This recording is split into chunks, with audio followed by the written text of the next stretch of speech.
Hey guys, it's Kate, your plastic-free mermaid, and I'm here with my friend Robin. She lives here in Kauai. Yay! And I'm visiting her, learning all about bees. She's a beekeeper, and so we are interviewing her today to ask all things about beekeeping and if keeping bees is vegan.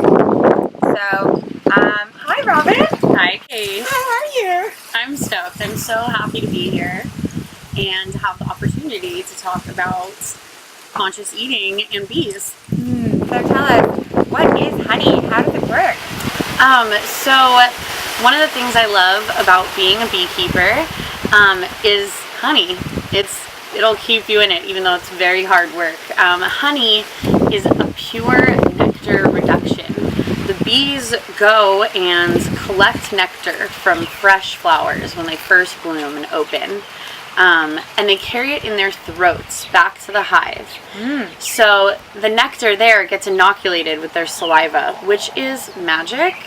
It makes it prebiotic, probiotic, antibacterial, antimicrobial.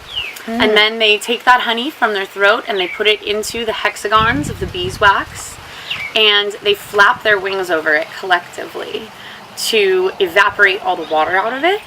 Wow. And so you get a nectar reduction that is made without using any heat, so it's still totally raw, just the power of their wings. Wow, amazing.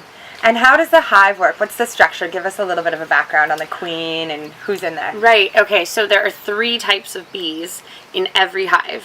Worker bees, which are girl bees. Girl power. Workers, and drone bees, which are boy bees. Boys. And then the queen bee. There's only one queen to every hive, and at any given time, the hive will be 90% female, 90% worker bees, 10% drones, and during the winter, it's 100% girls and 0 drones, basically. The worker bees and the drone bees only live for about 6 weeks. Wow. A queen bee can live for years, like 5 to 7 years, which is super healthy. Wow. So yeah, that's kind of the structure, the main players. And so the worker bee, so the queen, you have about 200-ish hives? Yeah. How many apiaries? 7. 7 on the island. So an apiary is where you keep your many hives. Yes, everyone's heard of an aviary, which is a bird farm. An apiary is a bee farm. It comes from the Latin name for bees, which is apis multifera.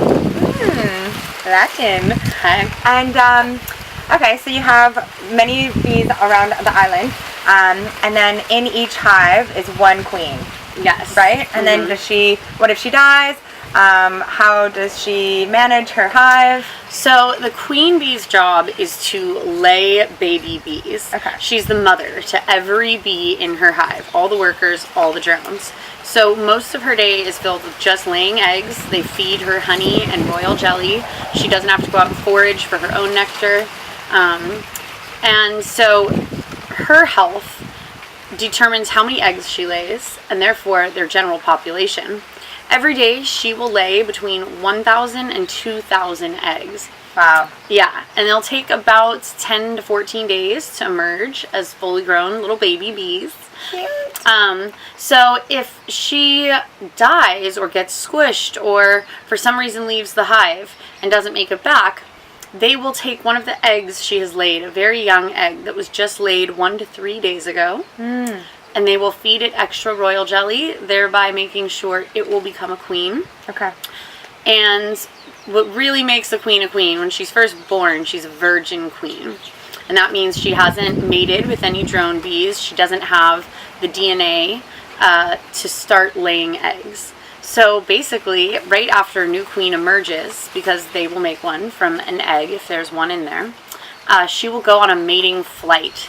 And on this one flight, it's basically the only time she leaves the hive. Wow. She will mate with 10 to 40 drones from other hives, not from her own hive, because those are her brothers, so she wouldn't get different genes. So she'll go and mate with 10 to 40 drones on this one flight, come back, and she will have enough DNA to lay 1,000 to 2,000 eggs a day, every day, for the rest of her life. That is efficient. Yeah. Go girl. Yeah. It's a queen. busy afternoon. Yes. Totally. Yeah, and the drone bees, they die right after they orgasm and ejaculate. They explode midair, and that is their life's purpose, to Wow. pass on their genes, and then that's it. They die mid-orgasm. Wow. Yeah. It's one way to go out, I suppose. Yeah, it's dramatic. But yeah, there's a lot of life and death and love and passion and sweetness in every hive every day. Oh, how amazing. How beautiful to work with them. And okay, let's get into it. What is the importance of beekeeping to the bee population? The bees worldwide, especially in the United States and in Hawaii, Canada, all over the world though. I mean, Asia, Europe, it's incredible. All over the world, bees are really struggling.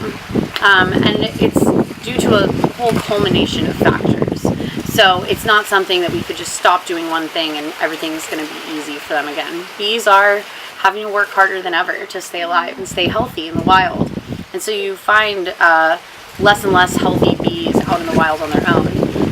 Beekeepers provide a safe and reliable place for bees to live and take care of their health and manage them so that they don't outgrow their hives. If they're in an area that doesn't have forage all year round, certain beekeepers move their hives, or you just find a new permanent location where they will have forage all year long. Beekeepers are the thing keeping bees alive in the world right now. Okay. And how do they outgrow a hive? By storing too much honey.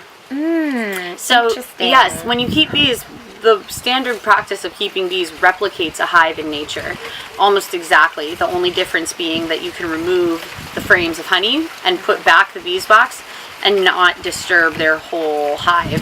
If you found a hive in nature, or any animal did, to extract the honey, you'd have to destroy the honeycomb, which is very intense for them. So in nature, they would build themselves into like a hole in a tree or another cavity.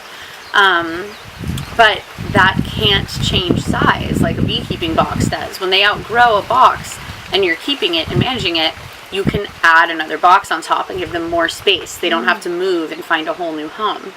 In nature, when they fill up the cavity they're in, they will start to get too crowded for her to lay eggs. There's too much honey. They're using all the space for honey and she has nowhere to lay. So then that queen will have to leave that safe place that they've been in for so long. They try to eat as much honey as they can, and then they'll go and create another hive somewhere else. And they just leave that hive full of all the honey. Most times they're going to split into two. So they'll leave the old queen, they make a new queen out of one of her young eggs, and half the hive will leave with the new queen, and half the hive will stay with the old queen. Okay. But they still will be out of space, really. Right. And with an old queen, there's less number of eggs being laid every day, but eventually, yeah, that hive will kind of run its course. And when she doesn't have the ability to lay anymore, their population will dwindle, and they can kind of just fizzle out.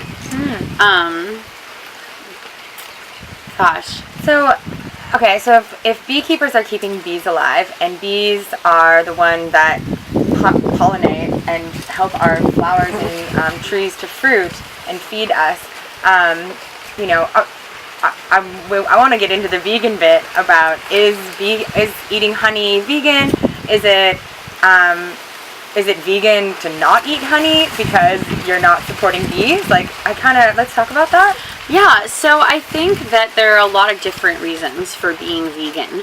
And for every person, they need to make their own choices. But you have to ask yourself, why am I vegan? What are the things that I base those standards off of, those choices? So I think the three main arguments for being vegan are for your own health, for the health of the environment, and for the health of those animals, and to see them not be harmed. I think when you examine beekeeping from any of these standards, you'll find that it's really helping the environment. It's helping your body. It's not a mucus secretion of an animal or flesh. It's actually a flower reduction. It's something that comes from flowers that they simply transfer it's actually making the health of the planet better. 1 out of every 3 bites of food in the average diet is directly there because a bee pollinated it. Wow. If you are vegan and you eat lots of fruit and vegetables, it's even more than that, more like every 2 out of 3 bites. Wow. So they're making sure that our ecosystems and our environment function. They play an incredible role in our environment. And so if they were to dwindle, that would be terrible. And so if you do care about the environment, supporting small local beekeepers who use practices that you feel comfortable with, I think is the more environmentally conscious choice. It's just like when you buy vegetables. You don't buy lettuces or produce that you know have been sprayed with chemicals and pesticides. There are large commercial farmers, there are large commercial beekeepers, but you support the greatest good and are definitely not just in a neutral place, but I think helping the health of the environment, of the animals themselves, of these bees that need a safe place to live and someone to manage them when you support your local beekeeper. Yeah, you support your local beekeeper. So cute to get to know someone who keeps bees too, and so special. You said that there are 3 reasons that you might go vegan: for your health, for the environment, and for the care of the animals. What about talking about the animals? So about the bees themselves, are we taking their honey? Isn't it their food? The way that bees work, the reason they say busy as a bee is because bees are very industrious. Okay. They store as much honey as they possibly can, and it's usually more than they need. Beekeepers do not take all of the honey. They leave the bees exactly as much honey if they need, if not more. And that is something that you'd absolutely have to do, or else your bees would dwindle. So every beekeeper knows. I mean, that's part of what beekeeping is managing how much honey do they need. They're in intimate contact with the flowers and pollen in their area. They know what's blooming and what nectar flow they can expect to be coming in. So they're always thinking about what the bees are eating and that they have enough, if not more than enough. It's a bit windy here right now. Yeah. Okay, so we have a question. What is the purpose of the honey in the hive? Okay, so what they're doing is they are taking nectar from flowers that are blooming in the spring and summer in most places, and they're storing it in the hive as honey, because once it's honey and they've evaporated all the water off of it, it's totally stable. It will never go bad. It could be in the hive for 1,000 years. And so they're preserving this nutritional element, honey, for a time when there won't be fresh nectar on the flowers. Especially somewhere like here in Hawaii where winter never comes, there is excess honey. So that's why they're storing the honey. They are saving, it's like making a pantry, or I don't know, when you pickle your food, it's like their source of food preservation. Storing up all the canned goods in the cellar. Exactly, yes. So taking the honey is helping create more space for them to continue populating their hive, which is how you've been able to expand from 20 to almost 200 hives. Yeah. So by taking the honey, you create space. They can have more queens. They can expand. You can split the hive, make more honey, support more bees, support the bees pollinating the rest of the food that we eat. Yeah. Yeah, that's another really important use of the honey, is splitting the hives to make more hives. When you support a good beekeeper, it gives them the opportunity to keep more hives. And more hives in our environment are in direct correlation to better health of all of our plants and the animals, the nature, the atmosphere, the air.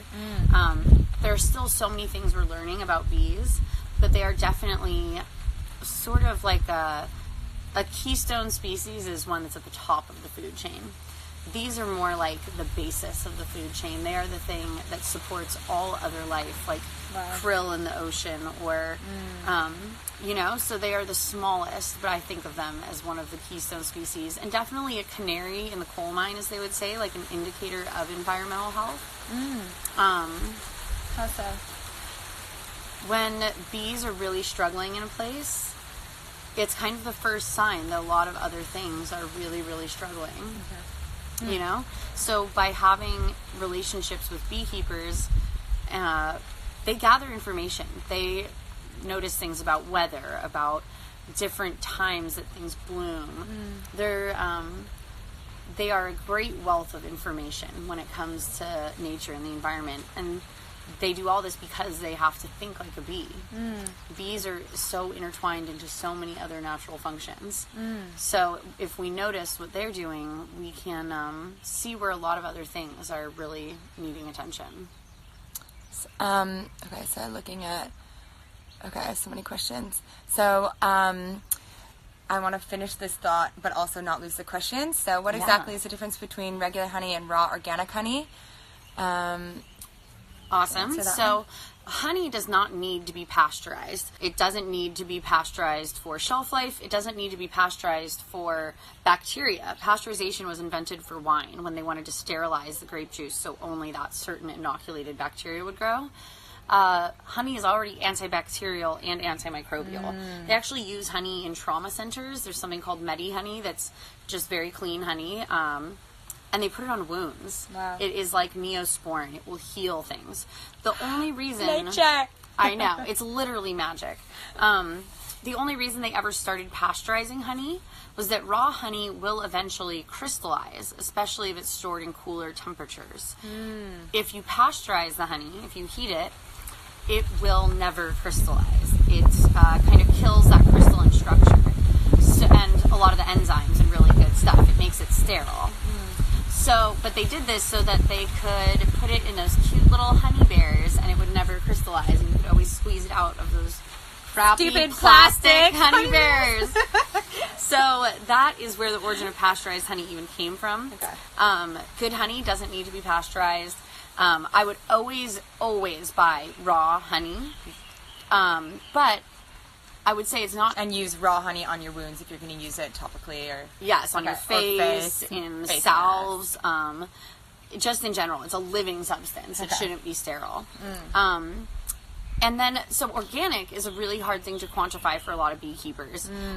Getting it certified organic means that you have to have the whole area around you certified organic. Farms, everywhere they could forage within a 3-mile radius is most places' laws. And it doesn't tell you as much about the integrity of the beekeeper as a few other things would, you know? Just as in farming of produce, there's still lots of chemicals that farmers can use, even when it's organic produce.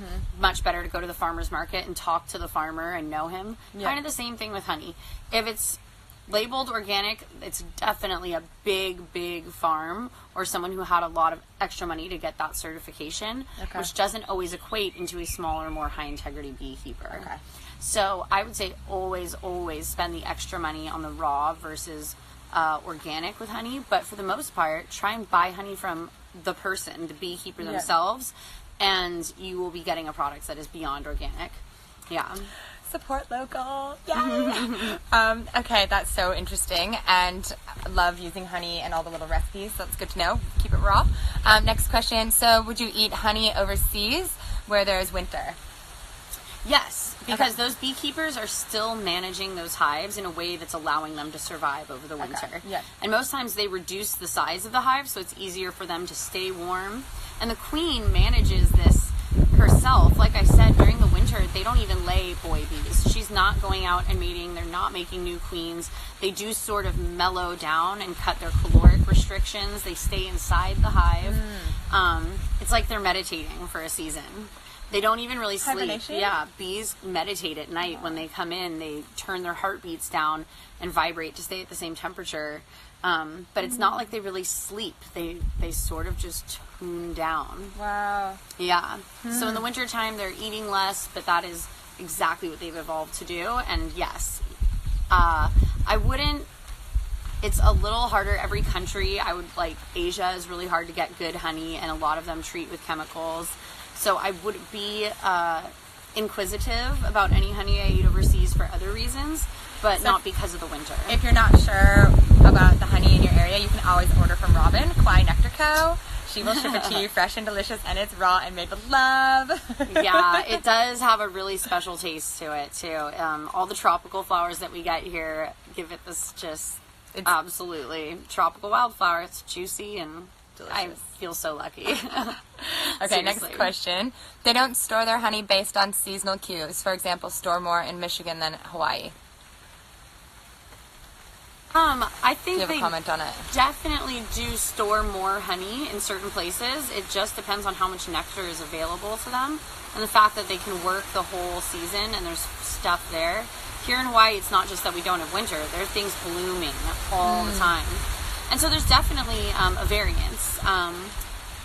The USDA collects data on how much honey beekeepers in certain areas get, and they've created the average scale of 2 to 10 gallons per box, per hive per year. So just with that variance, I know that I get more honey than the average, like 2 to 10. I'm definitely more on like the 8 to 10 gallons per hive, but some beekeepers only get 2 gallons depending on where they are. And it's different consistency. Sometimes it's very watery still, or like thinner. Sometimes it's very thick. If you get honey from people who keep bees in the desert, it's like a paste. Wow. It's like so dry. It's insane. Yeah. Creamy almost, but yeah. Wow. I like all the honey. Okay, so any other questions about the vegan issue? I feel like we kind of tackled that one. I hope you guys are satisfied with that. I personally am vegan, so this is a new term I've learned. It's vegan, but still eat honey.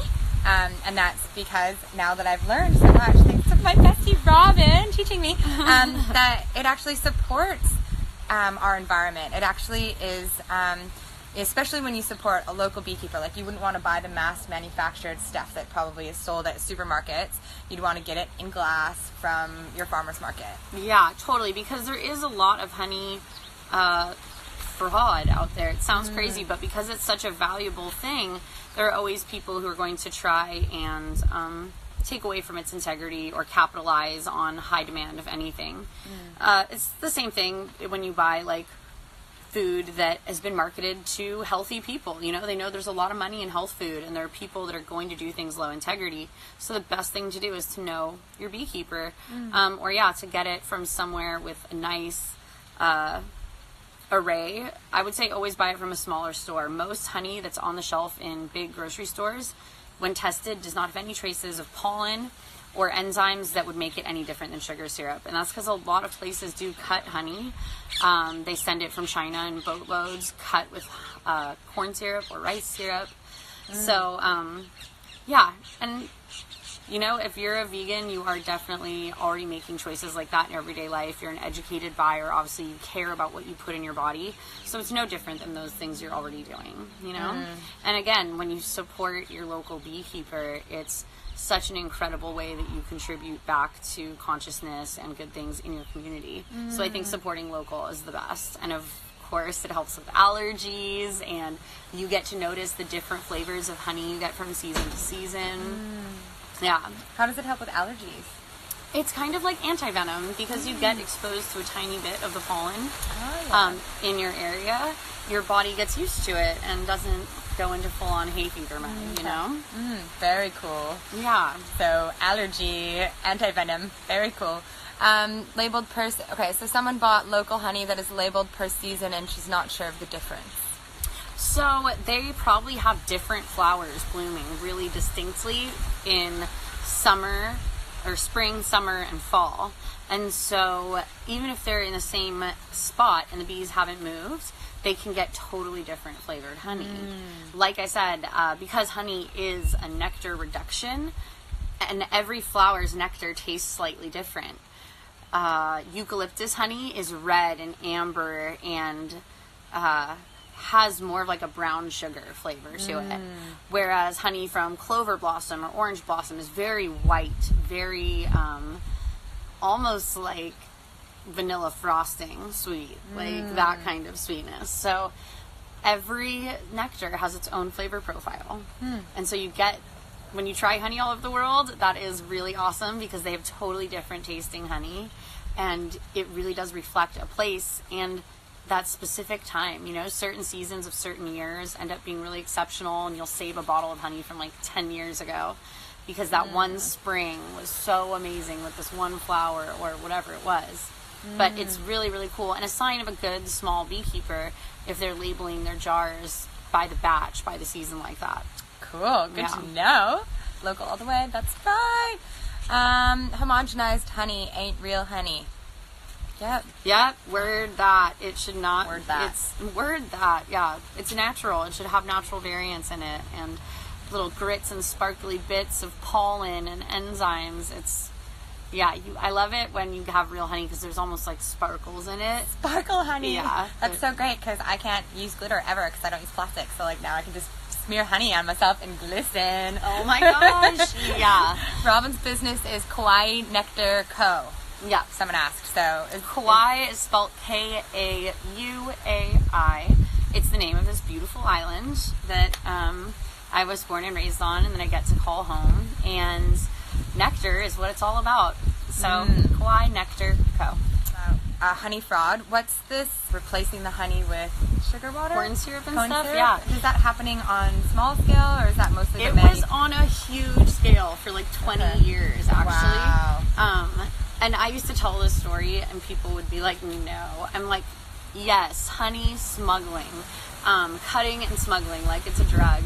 And there was a really good documentary that lays out all the players called Rotten. It's on Netflix. It's actually a documentary series that is really awesome. I enjoyed it.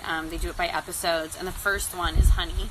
And they talk about how this German trading company that traded in commodities and all kinds of food things was smuggling in honey from China through Vietnam. They weren't supposed to be buying honey from China at all, but they did it to get it around big taxes and this and that. So they would import it first through Vietnam. It would be relabeled as Vietnamese honey.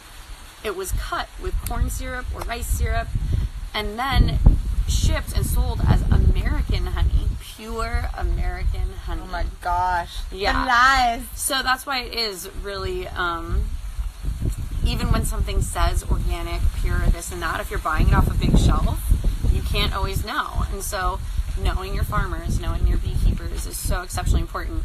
The USDA has such a hard time prosecuting anyone. This is one of the few cases where they had point blank evidence, emails, price sheets, the whole thing for about 20 years worth of honey fraud. Wow. Yeah. Hectic. Crazy sauce. So again, you know, we're all trying to be conscious of our impact and where we're shopping and what we're buying.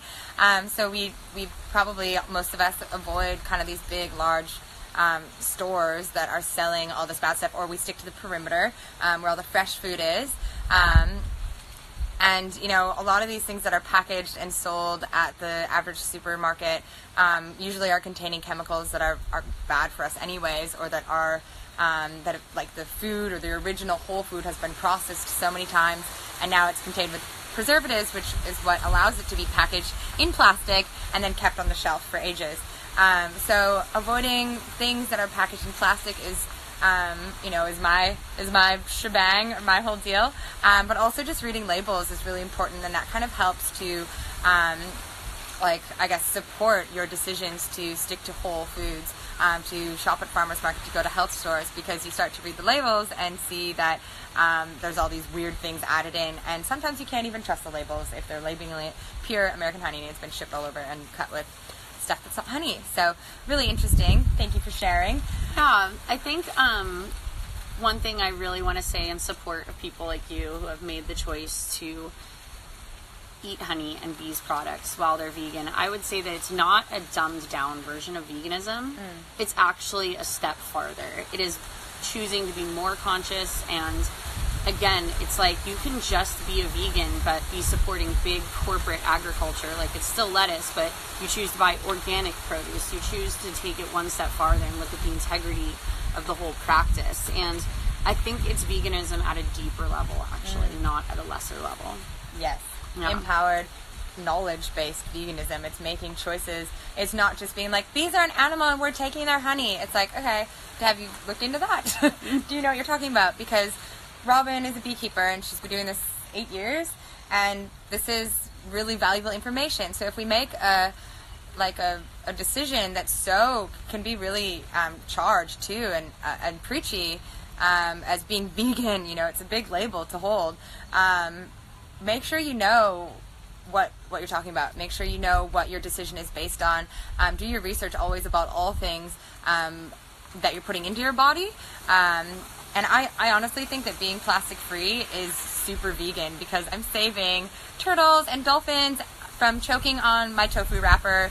No, I don't eat tofu because it's wrapped in plastic, but it's an example that sometimes I like to use just to keep us, you know, in check and keep us like conscious of these things that we're claiming, you know, like you guys know me, I'm plastic free, but I'm not trying to be aggressive or preachy. I'm just like sharing with you what I do and my weird ways of like trying to live with like a lesser footprint. And sometimes it's weird. Sometimes I have to cut my avocado with my license because I don't have any other options, you know? I'm just like winging it out here, learning as I go from amazing people in my life like Robin. So I know I didn't get to all of your questions. There's so many great questions. I think when I stop the video, the questions go away. So if you guys have more questions, I'm going to put a little photo up of Robin, tag her company in it so you can order her delicious, amazing honey, and just ask all your questions there and we'll be sure to get to them. And thank you guys for watching. Thank you so much, Robin. Do you feel like we got it all out there? Oh, there's so much. Much. I'm so stoked though. I really am appreciative to all the people out there who support their local beekeepers. It is hard work and you put your heart into it, and my heart absolutely breaks when my bees are going through something hard. Like no one loves them more than I do. And so I just really appreciate the opportunity to talk about the vegan heart of beekeeping. Yay! Yeah. No, I love you. I love y'all.